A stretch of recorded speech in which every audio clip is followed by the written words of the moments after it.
Back when I was about 8 years old, 9 years old, I was this little kid living on a huge, huge farm, and I loved to explore and find stuff. One day, I found myself climbing up the back of a chair into this like hidden wardrobe and reached up onto the top shelf, saw this thing, this Pinoccchio tape. I was like, oh, fantastic. So I went down to the video recorder and I put Pinoccchio in, and I was watching it, and all of a sudden, this really bad acting on this shit starts happening. My dad walks in and I'm like, oh, hey, Dad.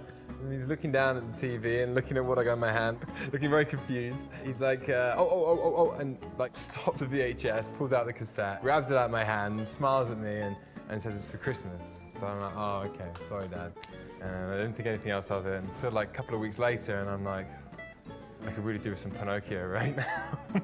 I searched the house from top to bottom and the top of Dad's wardrobe and reaching at the top. And oh, sure enough, there it was, and Pinoccchio was right there, and I shoved it back in the VHS. Continues the ship scene, and I'm waiting for Pinoccchio to kick in. And suddenly they're ripping each other's clothes off, and then I'm getting into some kind of like strange yogic position, and Mum's like frantically goes up to the TV, turns it off, pulls the cassette out. Dad comes in, starts to talk to me about something like Mum and Dad, and you know, how our babies and this and that. I'm just in like, what are you talking about? During this whole spiel, I was probably thinking about football or spaceships or something.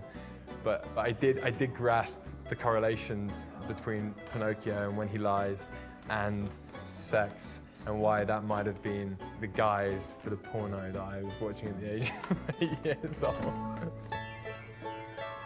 With cancer so rife in the world right now, I just don't understand why there isn't a preventative measure to stop it at the source, as opposed to like trying to treat it once it's been discovered. There are warning signs there that can be pointed out, and I think it's time to start making sure that parents are playing safe with cancer. And this can't wait one moment longer.